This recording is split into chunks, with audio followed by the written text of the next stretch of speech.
2. 5월. 아침부터 비가 내리기 시작했다.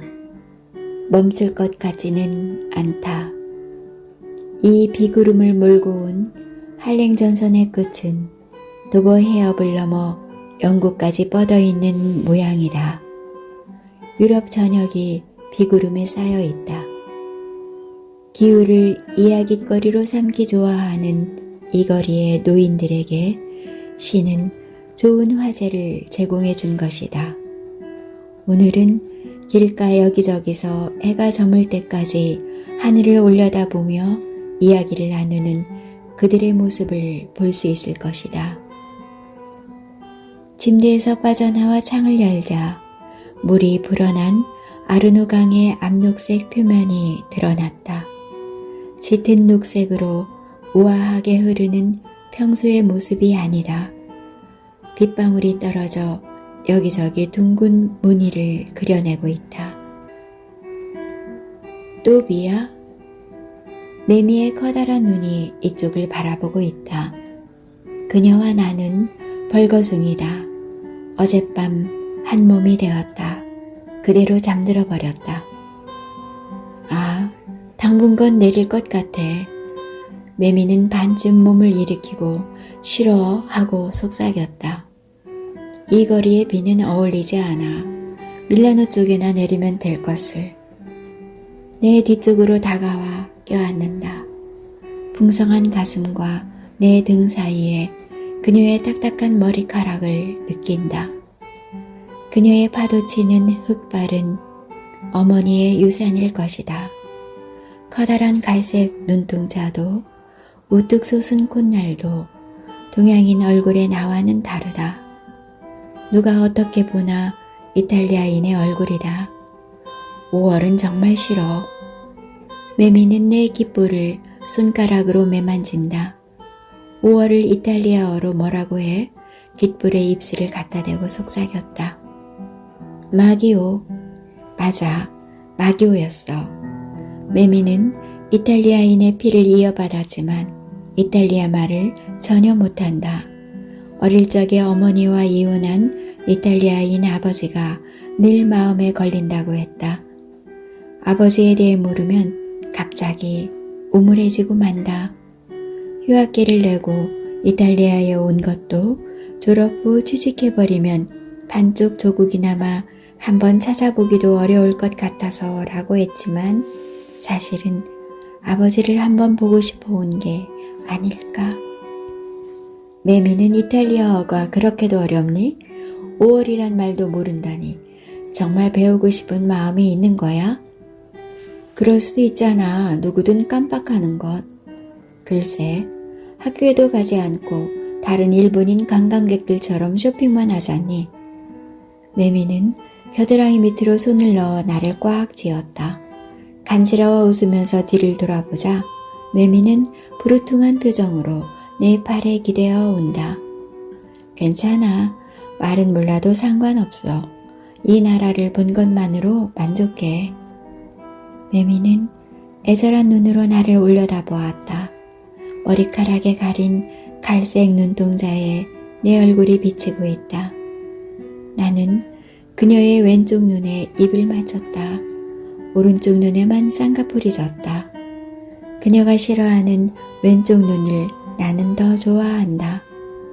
아버지를 만나고 싶으면 바로 밀라노로 가지 그랬어. 나는 슬쩍 매미의 마음을 떠보았다. 매미의 볼이 더 부풀어 올랐다. 날 버린 놈을 만나서 뭐래. 난 그냥 이탈리아란 나라를 확인해 보고 싶었을 뿐이야. 확인만 하면 그냥 일본으로 돌아갈 거야. 언제 확인되는데? 그거야 준세이에게 달렸지. 우리는 잠시 서로의 얼굴을 바라보다 누가 먼저랄 것도 없이 미소를 띄었다. 내게 달렸다고? 자기가 나를 필요로 하는 한 여기 있을래. 매미는 더 이상 웃지 않았다. 이까진 나라 아무렴 어때? 오는 그날로 싫어졌어. 폐쇄적이고 번잡하고 내가 이탈리아어를 못한다는 것을 알자 대하는 태도가 너무 싸늘해. 젊은 애들조차 외국에 대해서 몰라도 너무 몰라. 동양인이라고 전부 똑같은 것 아니잖아? 화나지 않아? 일본, 중국, 한국이 모두 같은 나라라 생각해. 무지에도 분수가 있지. 내가 글쎄 하고 고개를 갸웃하자 매미는 맞아 하고 떼를 썼다. 조반나는 그렇지 않은데 하고 일부러 골려주려고 선생 이름을 입에 담아보았다. 선생이 나의 나체를 그린다는 사실을 모르고 있지만 여자 특유의 직감 때문일까? 매미는 본 적도 없는 선생을 경계하고 있다. 인텔리인 척하는 사람인 것 같아. 한마디도 지지 않으려 한다. 나는 매미를 부드럽게 끌어안았다. 그녀의 심장이 내 품속에서 맥박치는 것이 느껴졌다.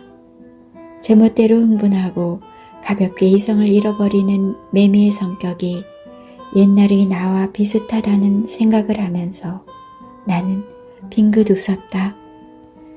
뉴욕에서 태어나 자란 나는 18살 때까지 일본을 거의 알지 못했다. 그때까지는 할아버지의 아가타 세이지를 통하여 정보를 얻는 정도였다. 할아버지는 뉴욕에서 자란 나를 걱정해준 유일한 혈육이다. 아버지 기요마사는 일과 젊은 여자의 정신이 팔려 어머니 없이 자라는 나를 늘 팽개쳐 두기만 했다. 도쿄의 할아버지는 자주 편지를 보냈고 일본어만은 잊어선 안 된다고 집요하게 충고했다.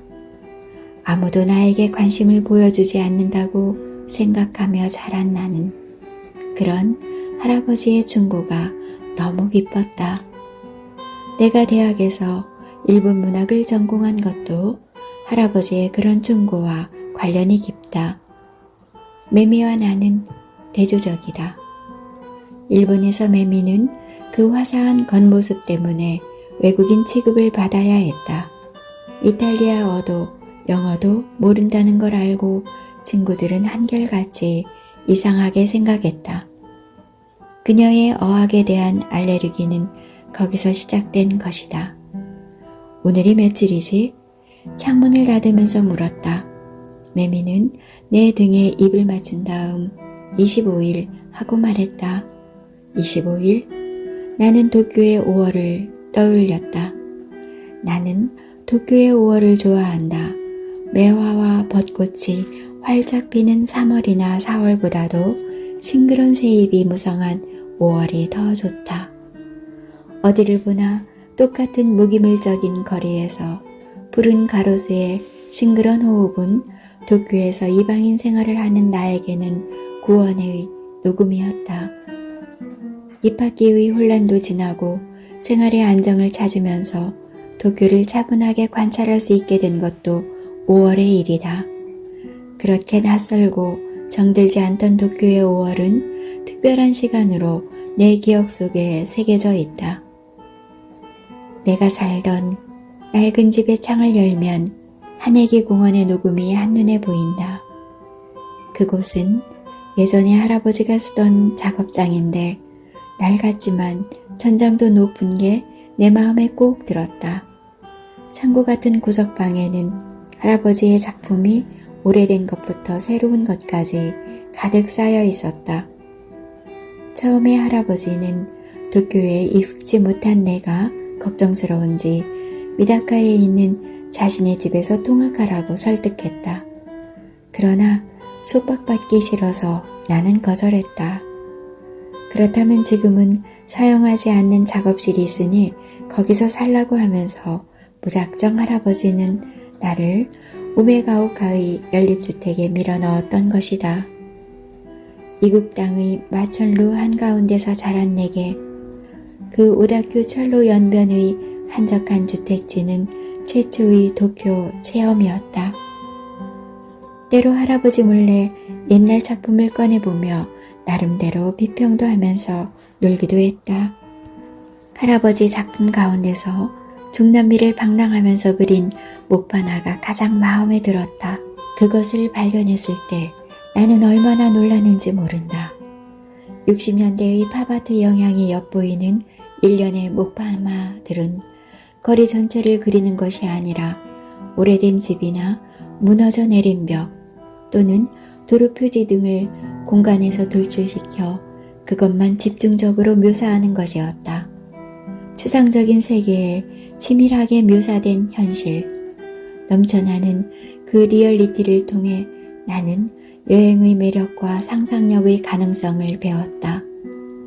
할아버지는 예전에 보낸 편지에서 자신은 고대 마야 문명에 자극받아 그 땅을 방랑했다 하였다. 원시적 힘에 자극받은 생명력 넘치는 작품을 접하면서 나는 우메가오카의 주택에서 내 자신의 미래를 그려보았던 것이다. 언젠가는 인간의 과거를 여행해 보고 싶다는 꿈을 꾸게 된 것도 그때였다.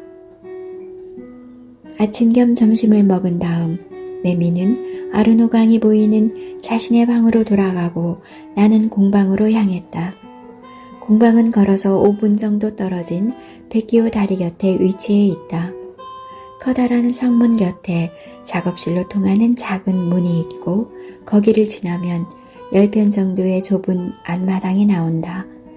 사방이 석벽으로 둘러싸였고 화분이 가지런히 늘어서 있는 그 공간은 아름답고 아담하다. 그 안마당 끝에 공방으로 통하는 현관이 있는데 나는 오랜 역사를 느끼게 하는 짙은 체리색 나무 문에 우산을 세워두고 안으로 들어섰다. 처음 이곳을 방문했을 때 나는 여기저기 놓여있는 중세의 조각과 유치화를 보고 놀랐다. 역사적인 작품이 마치 실패작처럼 여기저기 아무렇게나 쌓여 있었던 것이다.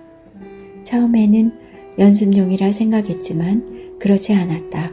모두 진짜였던 것이다. 이곳은 거리 그 자체가 중세라 그리 놀랄 일도 아니라고 선생은 내 어깨를 두드리며 미소 지었다. 그로부터 3년의 세월이 흘러 나는 몇 개의 보건사 자격증을 땄다. 이곳으로 운반되어 오는 오래된 유채화나 템페라화 가운데에서도 특히 어려운 것들이 내게 배당되었다. 둘만 남았을 때 조반나는 나를 신뢰하고 있다고 말한 적이 있다. 나는 그 말을 그대로 받아들였다. 선생은 근처의 보건학교에서 온 수명의 젊은 학생들 앞에서 그림이 그려진 낡은 천이나 판자 그리고 색이 바랜 부분, 떨어져 나간 부분 등을 어떻게 복원시켜야 할지 조목조목 상세히 지도하고 있었다. 엷은 살색 셔츠가 잘 어울리는 여인이다. 안경테에 걸린 금 사슬이 셔츠 위에서 부드러운 곡선을 그리고 있었다. 선생은 나를 힐끗 보고 미소를 보내고 금방 엄숙한 표정으로 돌아갔다. 나는 맨 안쪽 보건실로 들어섰다. 최근에 국비 유학생으로 보건을 배우러 온 일본인 다카나시 아카라가 세정 작업을 하고 있었다. 다카나시는 나보다 5살 위인 32살, 도쿄예술대학 대학원에서 보건사 양성 코스를 마친 후 일본의 보건연구소에 취직했는데 보다 전문적인 기술을 습득시키려고 문화청에서 파견한 것이다. 비가 내려 다카나시는 작업하던 손길을 멈추고 말했다. 습기는 그림에 좋지 않아. 그는 면봉을 세심하게 움직이며 세정 작업을 하고 있었다. 표정은 침착했지만 손끝이 가늘게 떨리고 있었다. 나는 재킷을 벗고 머리 위로 작업복을 뒤집어 쓰고는 다카나시 곁에 앉았다. 습기 많은 일본에서는 보건 작업이 무척 힘들어. 기후가 건조한 이곳처럼 악교에 식초 같은 걸 넣었다간 금방 곰팡이가 슬고 말지. 그는 혼잣말처럼 그렇게 말하고 또 혼자 웃었다. 근본적으로 일본과는 작업 방법이 달라. 어떻게 다른데? 내가 묻자 다카나시는 하고 고개를 끄덕였다. 질문하기를 기다렸다는 태도였다. 하나의 예에 지나지 않지만 일본의 경우는 얼마나 오리지널에 가깝게 복원하는 것을 중요시해. 듣고 보니 그렇다. 나는 정중하게 고개를 끄덕였다. 이탈리아의 경우는 멀리서 보아 위화감이 없도록 색칠을 하는 것은 일본과 같지만 가까이에서 봤을 때 복원 작업을 했다는 것을 알 수 있게 해야 한다. 문화재로서 가치가 높으면 높을수록 어디가 복원되었는지 누가 보아도 한눈에 알아볼 수 있게 하는 것이 이 나라의 원칙이지. 다카나시는 그렇다고 해서 이탈리아의 방법이 잘못되었다는 것이 아니라 문화적 배경에 따라 사고방식이 다르다는 것을 강조하고 싶을 뿐이라고 했다. 그 말투가 나의 동의를 구하는 듯한 느낌을 주었다. 나는 작업에 들어갔다. 다카나시처럼 대학원에서 전문 지식을 배운 게 아니라 현장에서 몸으로 때운 사람이다. 그러나 여기서는 내가 나이 많은 다카나시를 가르치는 입장이었다. 자네 정말 대단해. 피렌체에서도 톱 클래스에 속하는 이 공방에 국가의 지원도 받지 않고 들어오다니. 대학에서 특별히 복원을 배운 것도 아닐 텐데 말이야. 나는 응 하고 건성으로 대답하고 작품을 들어 올려 구석구석 점검해 보았다. 지금 나는 보티첼리의 초기 작품을 만지고 복원하고 있다. 개인 소장품이다. 그림의 가치에 대해 너무 깊이 생각하다 보면 너무 신중해져 작업을 할 수 없다. 그래서 난 늘 이건 그냥 오래된 평범한 그림일 뿐이라고 속으로 중얼거리며 작업에 임한다. 대학에서는 뭘 했니? 국문화. 전공은 산카슈 같은 유. 산카슈라고? 다카나시는 웃었다. 지금까지 이 길만 걸어온 내가 독학생인 자네에게 한 수 배워야 한다니 정말 내 신세가 처량하군. 다카나시의 말에는 가시가 돋쳐 있었다. 나이도 어린 놈이 경어도 쓰지 않는다고. 나를 시건방지다고 생각하는 것 같다. 일단 작업실을 떠나면 그는 말 한마디 붙여오지 않는다. 좁은 동네이고 보니 알게 모르게 일본인끼리 교분을 가지고 있는 것이 보통이지만 나는 매미 이외의 일본인과는 의식적으로 관계하지 않으려 하고 있다. 어떤 방법으로 여기 오게 되었는지 말해봐. 방법이라니 여선생과 잔다든지. 눈을 부릅뜨고 다카나시를 째려보았다. 다카나시의 한쪽 볼에 비웃음이 떠올라 있었다. 그때 안젤로가 다가와서 비가 거세졌다고 말했다. 천둥까지 치다니 정말 희한한 일이라면서 젖은 옷을 손가락으로 가리켰다. 큰 키에 얼굴이 새하얀 청년이었다. 아직 앳돼 보이는 얼굴이다. 안젤로는 활짝 웃었다. 새하얀 면 셔츠가 빗물에 젖어 그의 가느다란 몸에 착 달라붙어 있었다. 다카나시가 눈길을 돌리며 서툰 이탈리아어로 어서 옷을 갈아입는 게 좋겠다고, 감기 걸리겠다고 말했다. 안젤로는 마치 형의 지시에 따르는 동생처럼 얌전하게 옷을 벗었다. 작업이 끝난 후 선생의 부름을 받아 지붕 아래 다락방 아틀리에로 갔다. 다카나시와 안젤로는 아직 남아서 작업을 하고 있다. 방을 나서면서 힐끗 뒤를 돌아보았지만 다카나시는 담담하게 자신이 맡은 일을 하고 있었다. 뒤를 살피면서 좁은 계단을 올라간다. 계단은 위로 올라갈수록 좁아지고 그 끝에 선생 방이 있다. 선생의 그림 모델이 된 것은 1년 전쯤이다. 일이 끝난 후 선생의 부름을 받고 가보니 모델이 되어주지 않겠느냐는 것이었다. 나는 거침없이 그렇게 하겠다고 했다. 그로부터 5장의 그림이 완성되었다. 나는 선생 앞에서 옷을 벗는 데에 아무런 저항도 느끼지 않았다. 어머니 없이 자란 나이고 보니 알게 모르게 선생에게 특별한 감정을 품고 있는 게 아닌가 생각도 해보았지만 그것은 기우에 지나지 않았다. 우리의 관계는 지극히 냉정한 것이었다. 나는 선생을 신뢰하였고 그 작품의 모델이 되는 것 자체에 기쁨을 느꼈다. 선생은 평소와 조금도 다름없는 표정으로 담담하게 나의 나체를 그려갔다. 나도 그 이상의 어떤 기대도 하지 않았다.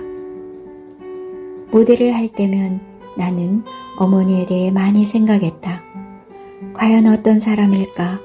내가 태어나고 얼마 안 되어 스스로 목숨을 끊은 불쌍한 어머니.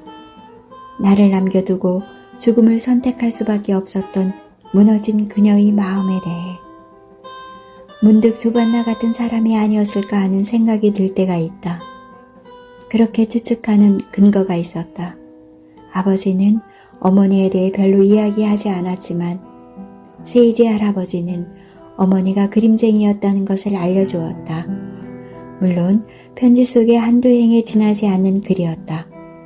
그렇게 대단한 화가는 아니었지만 특이한 화풍을 가지고 있었다 했다. 전체를 반듯하게 정돈하려 하지 않는 그런 스타일이 좋았다고 할아버지는 평했다. 알처럼 둥글게. 선생이 새로운 주문을 던졌다. 나는 작은 사각형 천창으로 비쳐드는 비오는 날의 빗속에서 몸을 둥글게 말았다. 선생은 숨결이 들릴 정도로 가까운 거리에 있었지만 나는 모델답게 벽이나 기둥을 바라보며 그림 그리는 선생을 의식하지 않았다. 그것은 냉정한 교착 상태 같은 관계였다. 나는 거기에서 깊은 안도감을 느끼고 있었다. 이러면 돼요? 책상 위에 올라가 손을 앞으로 모으고 몸을 둥글게 말아 머리를 무릎에 갖다 댄다. 엉덩이를 선생님 쪽으로 돌리고 있는 셈이다. 좋아. 지금 세상에 태어나고 있다는 상상을 해봐. 선생은 그렇게 말하고 작은 소리로 웃었다. 얼굴을 그릴 때 외에는 입을 열어서는 안 된다. 조반나, 다들 선생님과 나 사이에 대해 말이 많은 것 같아요. 나와 준세이 사이에 뭘? 하고 낮은 목소리로 내 말을 성가시다는 듯이 뿌리쳐버렸다. 우리 사이는 결백하다는 당연한 주장이었다. 나는 할 말을 잃었다. 내가 준세이의 몸을 그리는 게 도대체 무슨 소문거리가 돼? 선생의 어투에는 나까지도 거부하는 듯한 묘한 뉘앙스가 배어 있었다. 나는 무릎에 머리를 박은 채 얼굴을 붉혔다. 내가 쓸데없는 말을 하는 바람에 선생과 나 사이에 엷은 막이 만들어진 것 같아서 후회스러웠다. 별것 아니에요. 황망이 모든 것을 부정하고 그런 소문 따위 아무렴 어때? 하고 속으로 중얼거렸다. 선생은 미소 지으며 쓸데없는 일에 집중력을 잃어서는 안 된다고 주의를 주었다. 준세이는 다른 사람의 질투에 지지 말고 훌륭한 보건사가 되어야지. 잠시 후 선생은 그렇게 말했다. 창문에 번개불이 비쳤다. 멀리서 천둥이 울리고 빗소리가 유리창을 때리기 시작했다. 그 소리의 리듬에 귀를 기울이다 어느새 나는 잠들고 말았다. 의식이 멀어지더니 깊이 잠겨있던 기억이 위로 스며올랐다. 학생 시절 나는 아오이를 모델로 그림을 그렸었다. 일요일 오후나 수업을 빼먹은 평일 오후 특별히 할 일이 없으면 할아버지의 캔버스와 물감을 꺼내 그림을 그렸다. 처음에 아오이는 싫다고 했지만 내가 그린 그림이 마음에 들었는지 나중에는 제가 그림을 그려달라고 오히려 투정을 부렸다. 매미하는 대조적인 아오이의 조각품 같은 무표정한 얼굴을 나는 좋아했다. 어디를 보고 있는지 가늠할 수 없는 우울한 눈길이 마음에 들었다. 문득 현실을 벗어나 그녀만이 아는 공간 속으로 그 시선은 헤엄쳐 가고 있었다. 다소 염세적인 모든 것을 포기한 듯한 그런 분위기를 풍겼다. 섬세하고 부서지기 쉬운 그런 눈동자였다. 나는 아오이의 시선이 향하는 곳을 늘 마음에 두면서 그림을 그렸다. 그녀가 보려 하는 것을 같이 보고 싶은 바람으로 그림을 그렸다. 그녀에게 좀 더 다가가고 싶었다.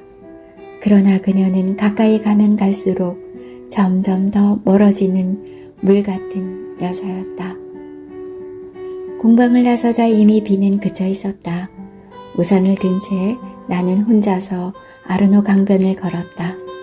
오렌지색 가로등이 내 주위를 밝게 비추고 있었다. 때로 뒤에서 소형 자동차가 클렉션을 울리며 지나쳐갔다. 5월 25일 나는 먼 하늘을 바라보며 중얼거렸다. 도대체 아오이는 축복의 이 날을 누구와 같이 보내고 있는 것일까? 그녀의 27번째 생일을 어떤 사람과 함께. 아오이의 22살 생일. 그날도 비가 내렸다.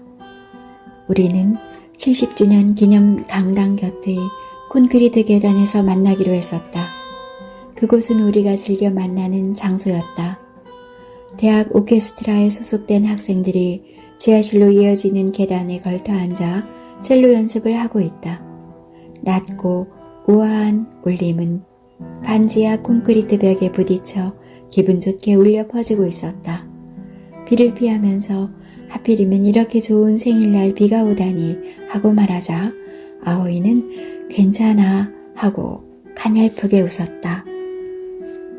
그때 우리는 얼마나 미래를 바라보고 있었을까. 오늘과 같은 이런 시간을 예감할 수 없을 정도로 우리는 인생을 두려워하지 않았던 것 같다. 어디로 갈까? 하고 묻자 아오이는 억지로 어디 갈 필요는 없잖니? 하고 말했다. 우리는 비가 개기를 기다리며 계단에 나란히 쭈그리고 앉아 미래의 천재 첼리스트의 연주를 듣고 있었다. 우리는 그날 밤 시무기타자와의 유럽풍 레스토랑에서 아오이의 22번째 생일을 축하했다.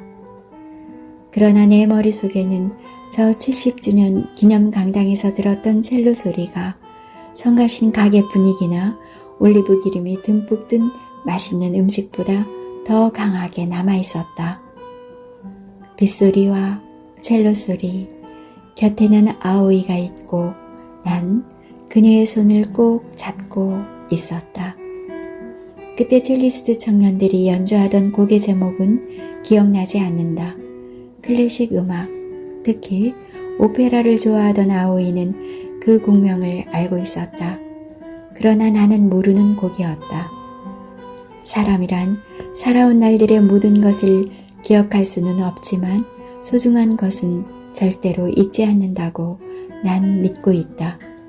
아오이가 그날 밤의 일을 완전히 잊었다고는 생각지 않는다.